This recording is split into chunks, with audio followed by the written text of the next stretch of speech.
Nyt voi vaipua uneen taas. Ja oli siellä Tohmajärvikin kuului ja muitakin. Meillä on edessä vielä puoli tuntia tiiviitä ja ne on suunniteltu kansantajuisiksi tiivistyksiä, mitä olemme puuhanneet. Eli tämä kulttuurihistorian ja perinteen maailma, vesimittaustulokset ja YK-polku. Ja sen aloittaa osuuskunnan henkilöstöpäällikkö, tutkija Noora Huusari tästä kulttuuripuolelta. Ole hyvä.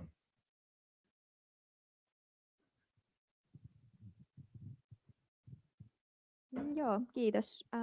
Mä oon tosiaan Noora Huusari Lumimuutos-osuuskunnasta ja esitän nyt tämmöisen ihan tiiviin ja lyhyen katsauksen tänne Onkamoiden kulttuuriperintöasioihin.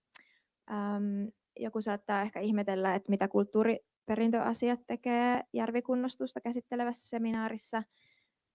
Vastaus siihen on se, että lumimuutos lähestyy maisemia lähtökohtaisesti aina myös ihmisten maisemina, ja jotta voidaan ymmärtää luonnon maisemia mahdollisimman kokonaisvaltaisesti, niin on tärkeää ymmärtää myös sitä, että miten ja minkä kautta ihmiset on näihin maisemiin kiinnittynyt, miten niitä luonnonvaroja on käytetty, miten tämä on muuttunut ajan saatossa ja miten tämä heijastuu sitten myös ihmisten luontosuhteeseen. Mutta jos mennään nyt tänne Onkamoille, niin Onkamojärvien rannat on houkutellut ihmisiä jo kivikauden aikaan. Eli ihmiset on saapuneet jo tuhansia vuosia sitten. Siitä kertoo useat arkeologiset löydökset, muun muassa tämä tässä vasemmalla etulaitaksesta vähän, että näkyy jo. Pystytkö sä jotenkin zoomaa ja vetää sitä? Noin.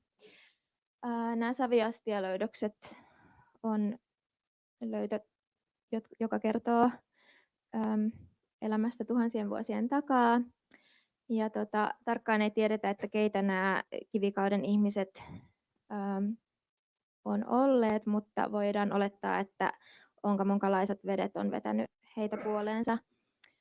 On mahdollista, että saamelaisasutusta on ollut myös Onkamoiden alueella. Sen ainakin tulkitsee kielitieteilijä Alpo Räisänen, jonka mukaan Onkamoiden nimi olisi saamelaisperäinen. Joo.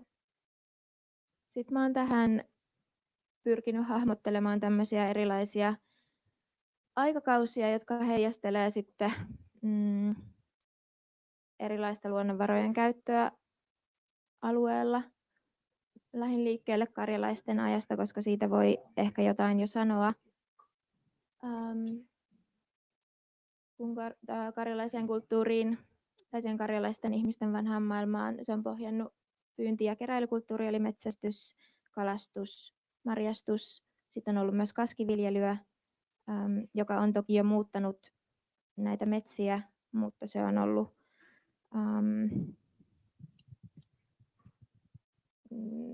että vaikka se on kuluttanut niitä metsiä, niin sitä kaskeamista on pyritty toteuttaa luonnon uusiutumiskyvyn ja kiertokulun puitteissa.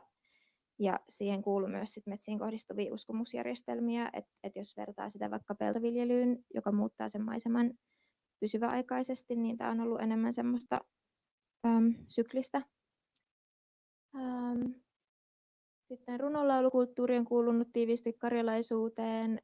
Täällä Elias Lönnrot-kun on 1800-luvulla kulkenut näitä kyliä ja kerännyt runonlaulajilta runoja, niin on todennut, että Tohmajärvi on ollut yksi merkittävimmistä runonlaulupitäjistä, muun muassa Ilomantsin ja Kiteen rinnalla. Ja täällä on ollut erityisesti semmoinen seppä Juhana Riikonen, 1805 syntynyt, joka on laulanut kymmenittäin loitsuja sitten 1800-luvun lopulla, jotka on tallennettu. Sitten on ollut myös muun muassa uhripuita ja kiviä. Tässä kuvassa näkyy tämmöinen Ohvanan kylässä oleva Alttinakivi, josta kerrotaan, että se olisi ollut käräjä ja uhrikivi. Ja siihen liittyy erinäisiä tarinoita. Kristinusko hiljalleen rupesi saapumaan Pohjois-Karjalaan 1000-luvun ensimmäisillä vuosisadoilla. Ja se sulautui sillä tavalla hiljalleen siihen pakanallisiin perinteisiin, että ihmiset eli vuosisatojen ajan semmoisessa kulttuurissa, jossa tai uskonnossa, jossa sekoittui sitten nämä pakanalliset perinteet sekä kristilliset perinteet.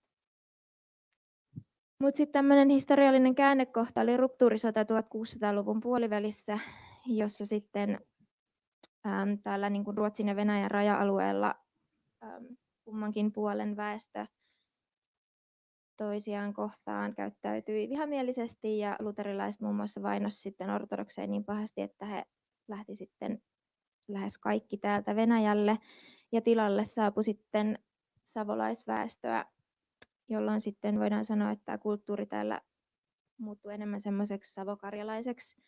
Ja silloin nämä karjalaisten vanhat nautintomaat siirtyi sitten uusille asukkaille, savolaisille.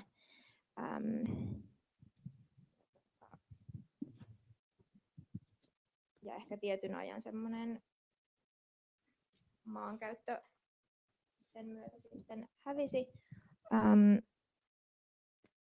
Mutta sitten tuli myös tämä peltoviljelykuvioihin, mutta kasviviljely pysyi edelleen yleisimpänä viljelymuotona sinne 1900-luvun alkuun saakka, eli aika pitkään.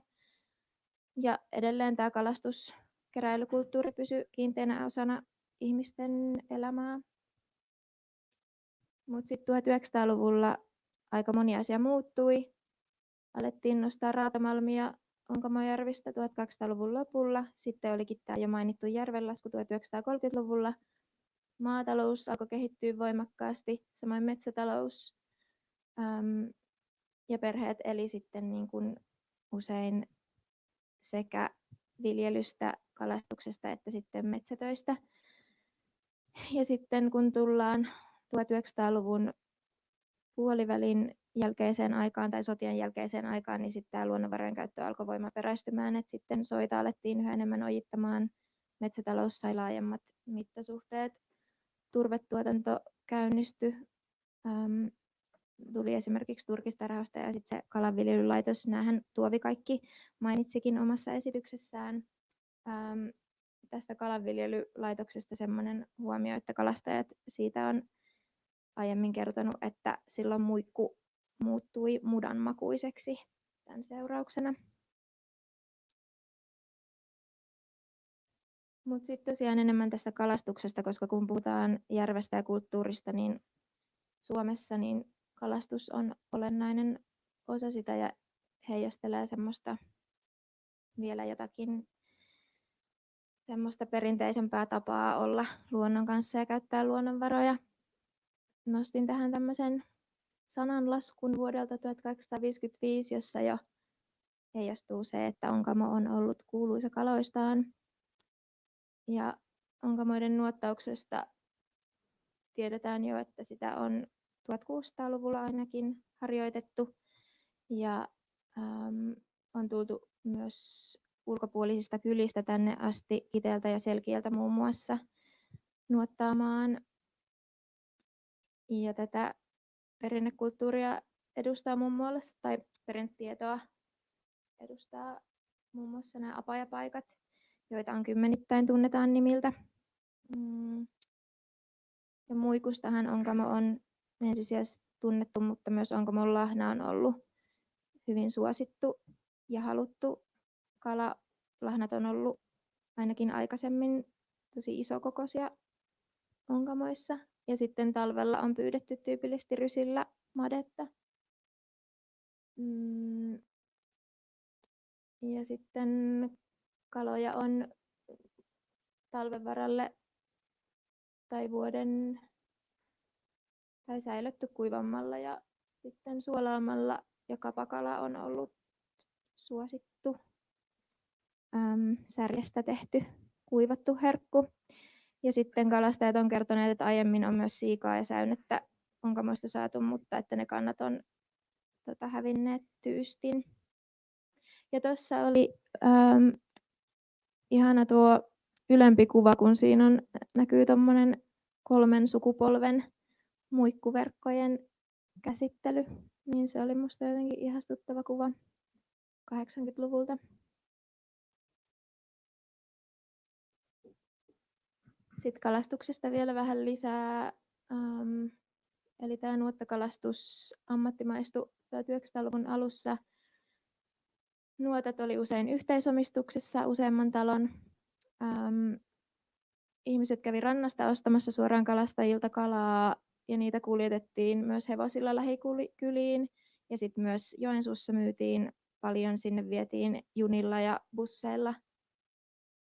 Ja sitten kalastajat itse myi niitä kaloja, mutta sitten oli myös tunnettuja välittäjiä, jotka sitten kävi hakemassa niitä kaloja myyntiin. Ja kuulemma Joensuussa oli tosi haluttuja kaloja nämä Onkamon muikku ja lahna.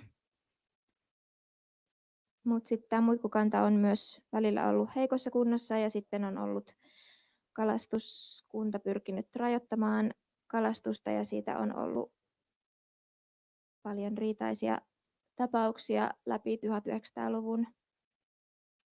Mutta sitten 1980-luvulta on useammalta kalastajalta käynyt esiin se, että sitten se kalastuksen haaste silloin on erityisesti ollut se, että ei ole enää niitä ostajia täällä, että vaikka sitä muikkua olisi ja vaikka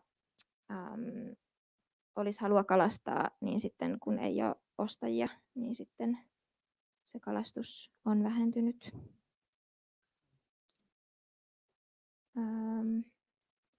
Joo, mutta ehkä tämä oli nyt tämmöinen tiivis esitys ja mä oletan, että täällä saattaa olla ihmisiä, jotka tietää mua paremmin näistä asioista, että saa ilmiantaa itsensä tai jonkun tuttavansa, jos kokee, että olisi ihmisiä, jotka tuntee näitä asioita, vanhoja asioita, kalastusasioita, niin mielelläni haastattelisin